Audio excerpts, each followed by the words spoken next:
Hello class 6, this is Ruchi and welcome back to this channel.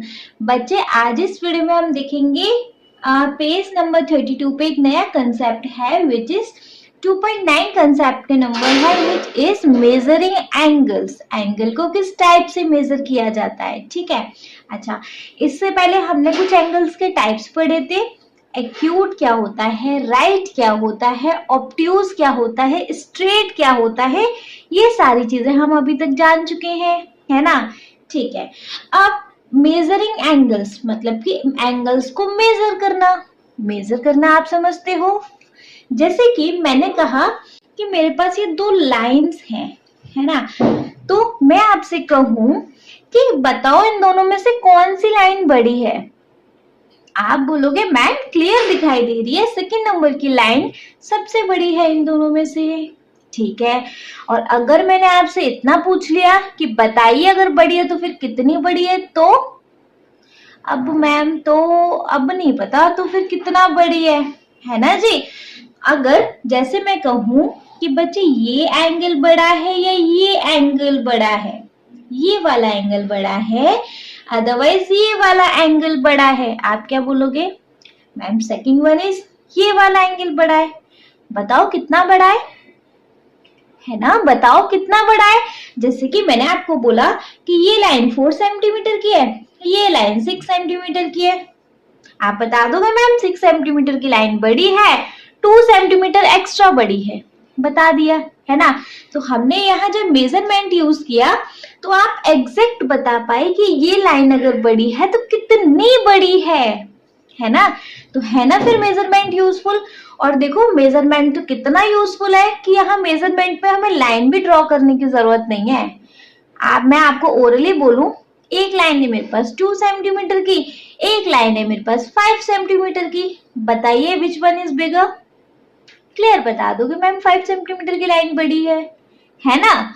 तो measurement का ये role होता है कि बच्चे आप उसको उस फिगर को देखे बिना आप आंसर अपना दे सकते हो, है ना। एग्जैक्ट आंसर अभी तक नहीं पता था ना, हम देखकर बताते थे, मतलब हम कुछ अपने आइडियाज लगाते थे सुप्रीम पोजीशन के थ्रू, बिना सुप्रीम पोजीशन के थ्रू कि अच्छा ये वाला एंगल बड़ा है ना। लेकिन बच्चे अब हम इस टॉपिक में देखेंगे कि एंगल्स बड़े हैं तो फिर कितने बड़े हैं, एग्जैक्ट उनका मतलब एग्जैक्ट उनका साइज, उनका एंगल क्या है, उनको कैसे मेजर करते हैं, ठीक है। वो सारी चीजें हम इस कंसेप्ट में देखने वाले हैं। जैसे देखिए बच्चे, एक हमारे पास ये एक रे है, यहां से हमारे पास एंगल बनते हैं और एक्चुअली सबसे पहले हमारे पास कंप्लीट एंगल बनता है ना। कंप्लीट एंगल मतलब यहां से शुरू हुआ यहीं पे आके खत्म हो गया, ठीक है। इस एंगल को क्या बोलते हैं बच्चे, इसने हमारे ना फुल टर्न लिया। फुल टर्न मतलब कंप्लीट एंगल। हाफ टर्न लिया होता, अगर इसने इतना ही हाफ टर्न लिया होता, इतना एंगल है तो क्या स्ट्रेट एंगल। अगर उसने हाफ का भी हाफ किया है तो बच्चे ये वाला एंगल कितना है, राइट एंगल, है ना। और राइट के अंदर के सारे एक्यूट, राइट के बाहर के सारे ऑब्ट्यूज, ये तो हमें इजीली पता है, ठीक है। अब देखो, अब हम यहाँ पे नया क्या पढ़ाएंगे। सबसे पहले बच्चे हम जान लें कि ये जो एंगल हमारा कंप्लीट एंगल होता है ना, इसका टोटल मेजरमेंट होता है बच्चे 360। क्योंकि बच्चे ये एंगल एक्चुअली 360 पार्ट्स में डिवाइड है। ये एंगल एक्चुअली 360 पार्ट में डिवाइड है और हर एक पार्ट को हम बोलते हैं, यहाँ पे हर एक पार्ट है। जैसे कि देखो, मेरा एक एंगल है यहां से यहां तक का, ठीक है। मेरा एक एंगल है यहां से यहां तक का। लेट सपोज इसके अंदर कितने पार्ट्स कवर हैं, 1 2 3 4, तो मैं बोलूंगी ये 4 डिग्री का है, ठीक है। डिग्री क्या बच्चे, एंगल को डिनोट करने के लिए हम यूज करते हैं डिग्री। जैसे हर एक चीज का सिंबल होता है वैसे इस डिग्री का सिंबल है, लाइक ऐसे जितने डिग्री का एंगल है उसको इसके ऊपर लगा दिया। जैसे 4 का है तो 4 डिग्री, ठीक है। ये चीज समझ में आई। एक कंप्लीट एंगल होता है बच्चे 360 डिग्री का। क्यों? क्योंकि एंशिएंट टाइम में जो मैथमेटिशियन थे उन्होंने एक सर्कल के अंदर 360 पार्ट किए और हर एक पार्ट 1 डिग्री का होता है। क्लियर है? जितने पार्ट्स उतने डिग्री। ये चीज समझ आई? देखो, अगर एक हमारा कंप्लीट एंगल 360 डिग्री का है, हाफ एंगल कितना होगा? हाफ मतलब 360 को 2 से डिवाइड कर दो। 2 1 जा 2, 2 8 जा 16, 0 कितना हुआ? 180 डिग्री। That is clear? इतना समझ आया? हाफ एंगल को हम बोलते क्या है? हाफ एंगल होता है हमारा स्ट्रेट एंगल। हाफ एंगल होता है हमारा स्ट्रेट एंगल। तो बच्चे हमने 2 टाइप के एंगल जाने कि कंप्लीट एंगल होता है हमारा 360 डिग्री का, स्ट्रेट एंगल होता है हमारा 180 डिग्री का, है ना? दैट मीन्स इस स्ट्रेट एंगल के अंदर कितने पार्ट्स होते हैं बच्चे? 180 पार्ट्स होते हैं। स्ट्रेट एंगल्स के अंदर कितने पार्ट्स होते हैं? 180 part. That means straight angle होता है हमारा 180 डिग्री का। That is clear? अच्छा, अब हम इस स्ट्रेट एंगल को भी हाफ कर देते हैं। लाइक एक रे ऐसे और सेकंड रे ऐसे। ये क्या बना रहा है हमारा? Right angle. ये बना रहा है हमारा राइट एंगल, जो कि स्ट्रेट का हाफ होता है। तो अगर हमारा स्ट्रेट 180 का है तो स्ट्रेट का हाफ कितना? 2 9 जा 18, 0। स्ट्रेट का हाफ हो गया 90 डिग्री। तो मतलब अब हमने क्या जाना कि राइट एंगल्स कितने डिग्री का होते हैं हमारे पास? 90 डिग्री के। That is clear? इतना समझ आया? कंप्लीट एंगल होता है 360 का, स्ट्रेट एंगल होता है 180 का। अगर मैं आपसे पूछूं, अच्छा एक चीज और, कि कंप्लीट एंगल्स के अंदर हमारे पास कितने स्ट्रेट एंगल होते हैं बताइए? 2 होते हैं। एक होता है 180 का ऊपर, एक होता है 180 का नीचे, है ना? बिल्कुल सही बात।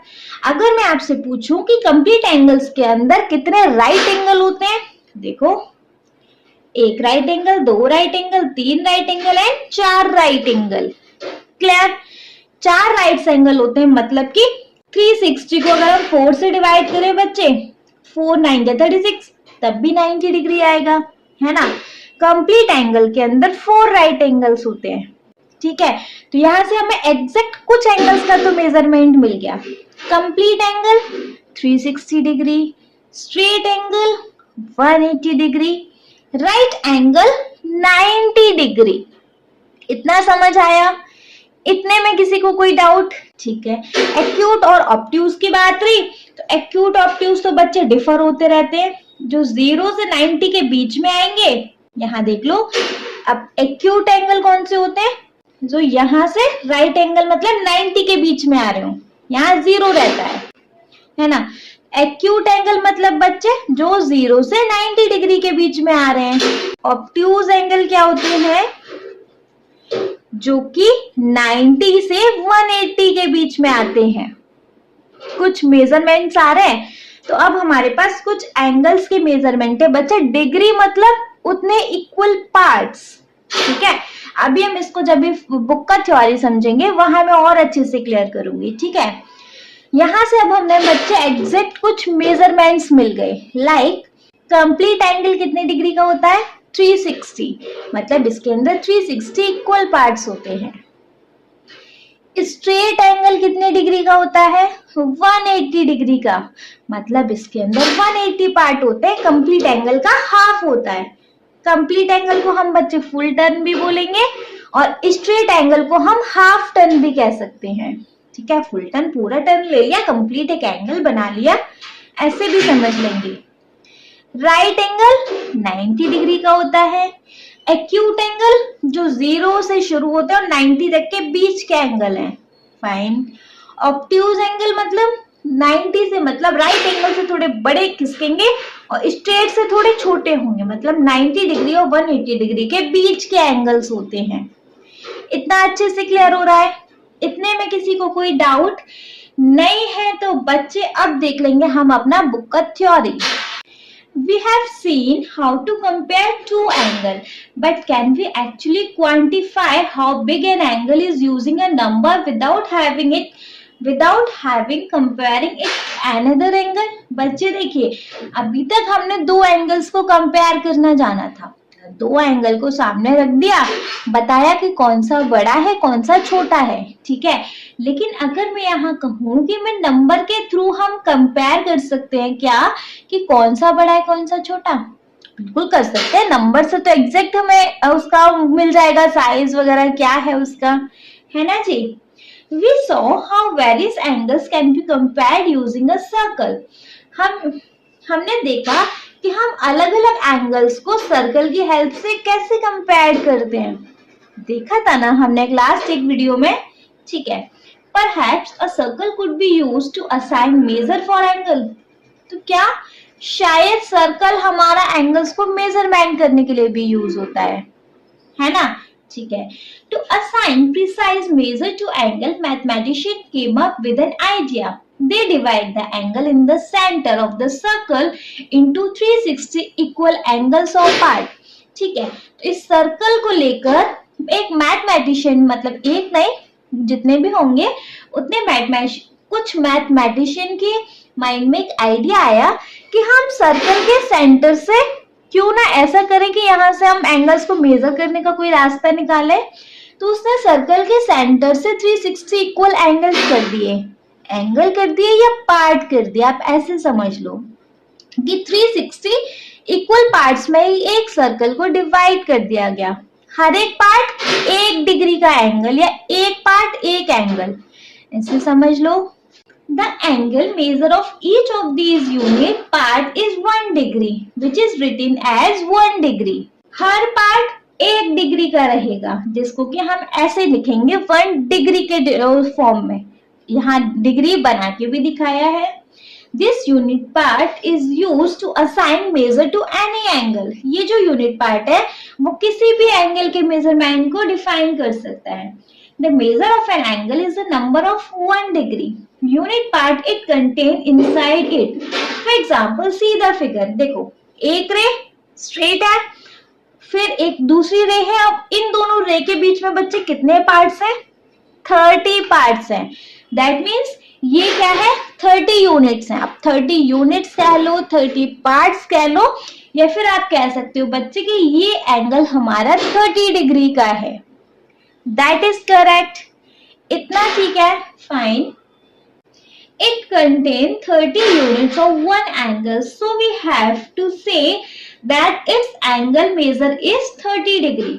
इसके अंदर 30 यूनिट है, ठीक है, और हर एक यूनिट 1 डिग्री का एंगल डिफाइन करती है। तो 30 यूनिट मतलब 30 डिग्री। जब एक यूनिट 1 डिग्री की है तो 30 यूनिट 30 डिग्री की रहेंगी। फाइन।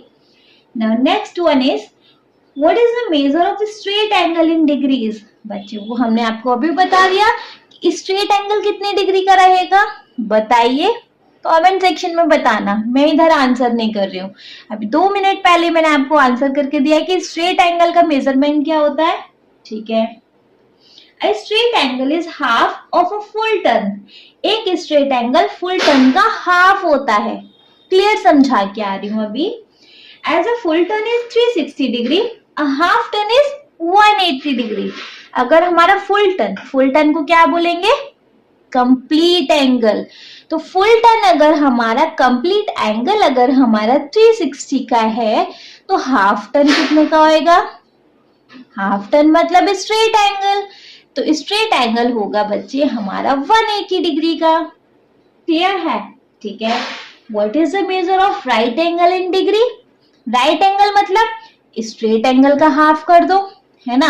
तो अगर स्ट्रेट एंगल 180 का है तो राइट हो गया भाई, 180 का 2 से डिवाइड कर दो, 2 9 18, 90 डिग्री का, है ना जी। 2 right angle together form a straight angle. एक स्ट्रेट एंगल से बच्चे हमें 2 राइट एंगल मिलते हैं। पता है मैम, अभी तो आपने समझाया था। हाँ जी, अभी समझाया था, ठीक है। As a right angle measures 180 degree, a right angle, sorry, As a straight angle measures 180 degree, a right angle measures 90 degree. जैसे कि स्ट्रेट एंगल का एग्जैक्ट डिग्री होता है 180, सेम एज राइट एंगल का एग्जैक्ट डिग्री होता है 90 degree. That is correct. Clear. चलो next is a pinch of history. हम थोड़ा हिस्ट्री की तरफ चलते हैं, थोड़ा सा इतिहास की तरफ चलते हैं. Okay. A full turn has been divided into 360. But why 360? हमने एक फुल टर्न को, एक कंप्लीट एंगल को अभी हमने देखा कि 360 में डिवाइड किया है, लेकिन किसी भी बच्चे के माइंड में ये क्वेश्चन नहीं आया कि मैम 360 ही क्यों. वो देखेंगे अभी क्यों ही 360. The reason why we use 360 today is not fully known. मतलब एग्जैक्ट 360 हम क्यों यूज करते हैं वो तो हमें आज तक नहीं पता, लेकिन the division of a circle into 360 part goes back to ancient time. लेकिन 360 पार्ट में डिवाइड करना पुराने जमाने की तरफ, मतलब पुराने टाइम की तरफ जाता है. The Rigveda, one of the very oldest text of humanity going back to thousands of a year, speaks of a wheel with 360 spoke. मतलब एक व्हील के अंदर, एक पहिए के अंदर कितने स्पोक्स होते हैं? 360. वो जो लाइन्स होती है ना, वो कितनी होती है? 360. ठीक है. Many ancient calendar also going back over 3000 years, such as calendar of India, Persia, Babylonia and Egypt, were based on having 360 days in a year. अभी तो हमारे पास एक ईयर में 365 डेज होते हैं, लेकिन कुछ 3000 ईयर पहले एक ईयर के अंदर बच्चे 360 डेज होते थे. 360 स्पोक एक व्हील के अंदर, 360 डेज एक कैलेंडर के अंदर, है ना. In addition Babylonian mathematician frequently use division of 60 and 360 due to their use of sexadecimal number and counting by 60s. बच्चे देखो, ये कोई बेबीलोनियन मैथमेटिशियन है, वो ज्यादातर 60 और 360 का ही यूज करते थे अपने सेक्साडेसिमल नंबर को. मतलब जैसे देखो अभी हमारे पास नंबर होते हैं, काउंटिंग नंबर होते हैं 0, 1, 2, 3, 4, 5, 6, 7, 8, 9. फिर जो 10 है इन्हीं 1 और 0 से बनेगा. 11 है वही 1 से, मतलब 0 से 9 तक के नंबर रिपीट हो रहे हैं, है ना. लेकिन कुछ सेक्साडेसिमल नंबर कहते थे कि उनके अंदर 1 से 60 तक काउंटिंग आती थी और आफ्टर देन फिर वो काउंटिंग रिपीट होती थी, है ना. यहाँ भी 60 या 360 ऐसे ही यूज चलता आ रहा है. Perhaps the most important and practical answer for why mathematicians over the year have liked and continue to use 360 degrees that 360 is the smallest number that can be evenly divided by all the number up to 10 aside from 7. देखिए actually तो नहीं पता, लेकिन जितना practical answer हम लोगों को मिल पाया वो ये कि मैथमेटिशियन पुराने से पुराने टाइम तक, मतलब कि वो 360 का यूज इसलिए करते थे क्योंकि 360 एक हर एक नंबर से डिवाइड हो जाता है ना. That is why thus one can break up circle into 1, 2, 3, 4, 5, 6, 8, 9 और 10 इक्वल पार्ट्स. ठीक है.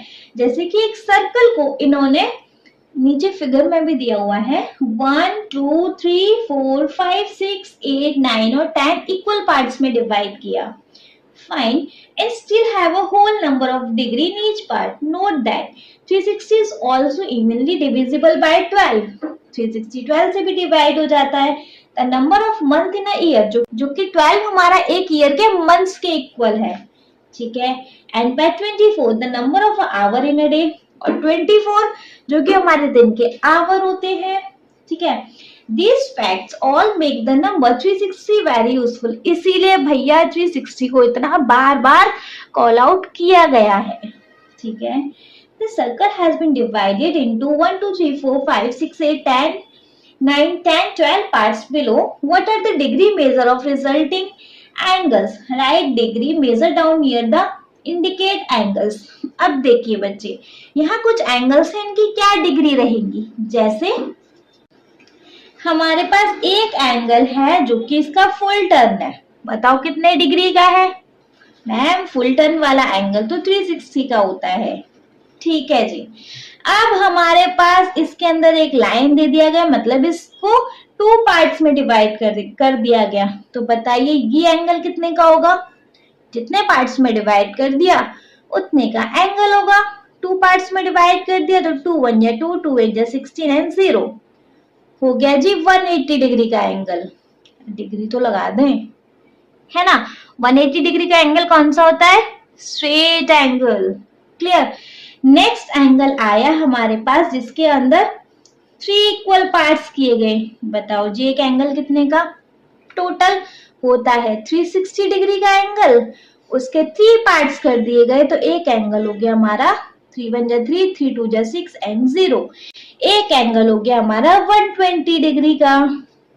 ठीक है। नेक्स्ट आया जिसमें कि भैया एक सर्कल के कर दिए गए 4 पार्ट्स। बताइए एक एंगल। 360 को 4 से डिवाइड कर दो, मतलब जितने पार्ट्स उतने उसके वो कर दो, जितने नंबर से डिवाइड कर दो। 4 9 जा 36, एक एंगल हो गया हमारा 90 का। और 90 डिग्री का एंगल कौन सा होता है? Right angle. क्लियर।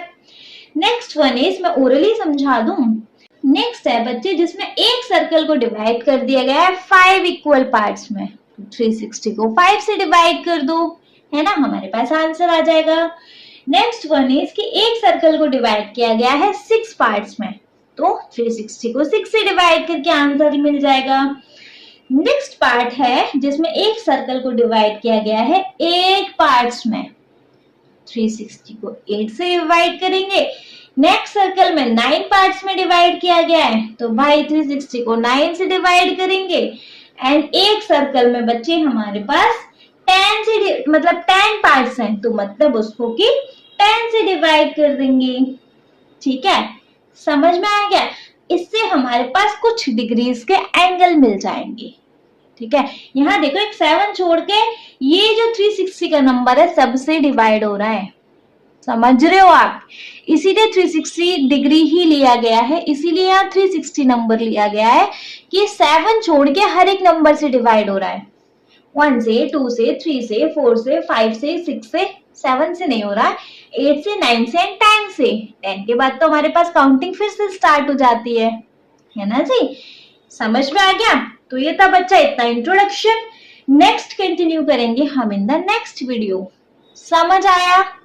नहीं आया तो कमेंट सेक्शन में कमेंट ड्रॉप करना, और आ गया तो आप इस वीडियो को एक लाइक करेंगे, चैनल को सब्सक्राइब तो जरूर ही करेंगे, और आपके जिन फ्रेंड्स के लिए ये वीडियो हेल्पफुल होता है उनको इस वीडियो को उठा के शेयर कर देंगे। Okay, thank you so much.